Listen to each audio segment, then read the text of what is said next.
Welcome, everybody.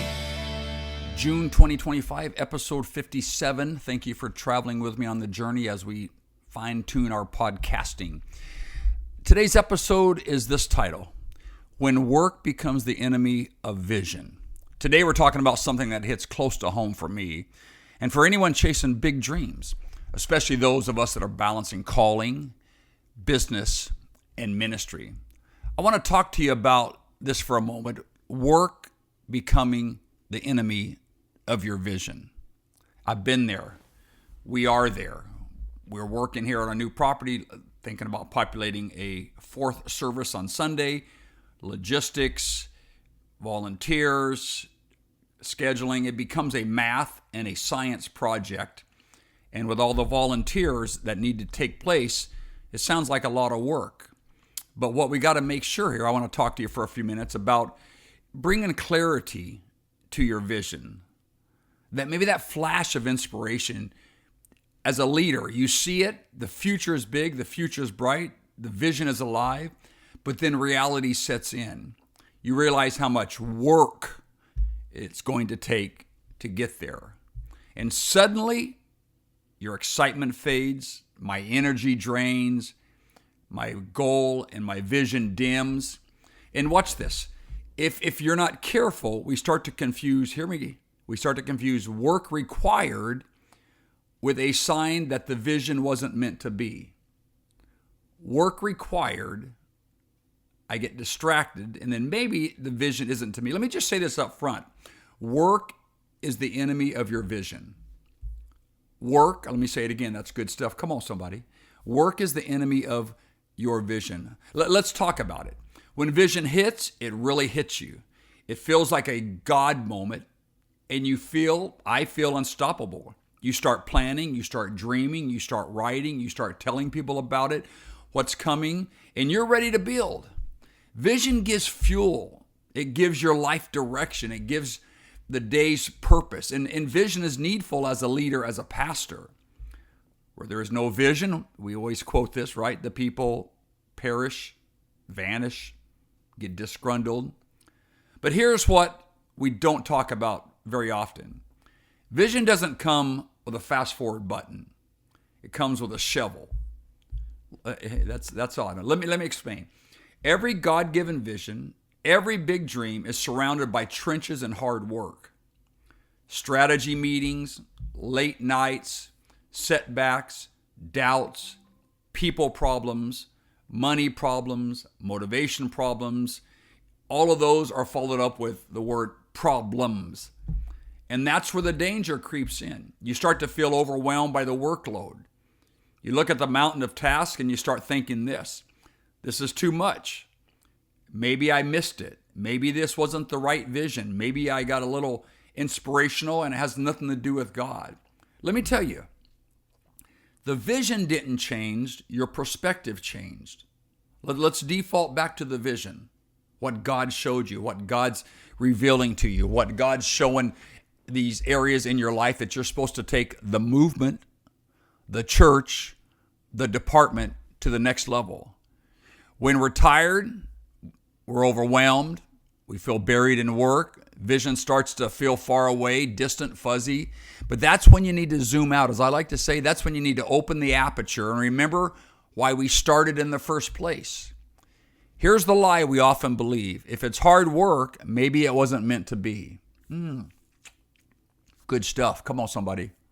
But the truth is, the hard work is often the confirmation, not the contradiction.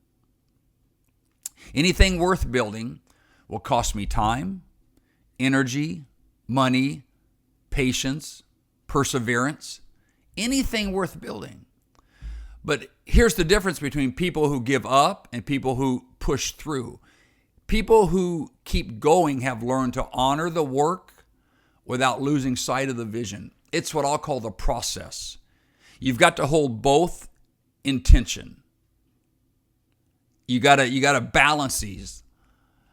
Don't let today's to-do list rob you of tomorrow's purpose. I want to speak to you. I want to talk about these things because I feel like I'm speaking from my own experience this last couple months at True Vine. Trying to do 4 services on a Sunday, sustainability, energy, preaching, volunteers, greeters, lock up the church, etc., all these things.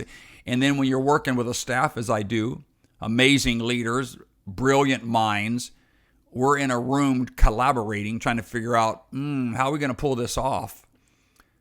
And if I'm not careful, the vision or the mountain I see that we can climb begins to suck the energy out of the room under the banner here, watch, of work. Oh my goodness, I don't have time. How long's our Sunday going to be? Well, I don't know all that. But don't let what's heavy now cause you to walk away from what's holy later. Good stuff. Let me give you 3 practical things that you can do when the work starts to feel like the enemy. Hear me out. Number 1, revisit the vision regularly. Don't wait for inspiration to hit it. Schedule time to sit with your vision. Read your mission statement if you have one. Look at a blueprint. Pray over it. Protect that time like it's a board meeting with yourself in the future. Okay? Number 1, revisit the vision regularly. Get it into your head. Run it through. Number 2, break down the work into wins. Don't just look at the mountain. Look at the steps. I would say celebrate the progress. As we're kind of even trying to sort through it here in Temecula, we're looking at the steps in this application. Our numbers are up. People are coming. We've baptized way more people in the last 3 months than we maybe baptized in the whole year of Old Town Temecula. Small wins keep the fire burning when momentum seems to slow. So if I can't sail the mountain as a pastor, then I'm going to sail the winds with the steps. Hey, let's stop and celebrate. Number 3, don't go alone. Why do you say that? Because vision is heavy when you carry it by yourself. It's overwhelming. You're the only brain. You're the only one thinking. You're the only inspiration. It becomes heavy. So I would say invite people into the process. Thankfully, we have a staff, 6 or 7 people that we meet several times a month about church stuff, but I sell my vision in that arena. Build yourself a team. Ask for help. Let others remind you why you started. If you're in a season where the work feels overwhelming, I want you to hear this, okay? You didn't miss it. You're just in it. If you're in a season where you feel overwhelmed, please hear this. You didn't miss it. You're just in the midst of it. You're facing the mountain. How am I going to climb it? What's the elevation? How long is it going to take? How many steps? Is there danger on the mountain? Am I going to get hurt? Will this work out? Will this be a credit to my leadership or a black mark on my leadership? Again, the work is not the enemy of your vision. The work is what builds the vision. So it's going to take work. But you've got to fight to keep the vision in front of yourself. You've got to fight to keep the vision in front of the people you're leading. You've got to fight to keep the vision. You're going to have to fight. You're going to expend energy. And it's going to take work, and it can be exhausting at times. You're holding a shovel, okay? But never lose sight of the future. It's a building. It's a vision. You're not just working. You're building something that is eternal. So I would say, keep digging, keep believing, keep going. You got this. I'm telling myself all the same thing. So this podcast this month is about pretty much where I'm at. Zooming into my life, what I deal with, what I'm up against, what I'm thinking. And so I have to tell myself, keep digging. I got to come up with these answers. Thankfully, again, as I mentioned, we've got a great team. I'm not the only brain in the game.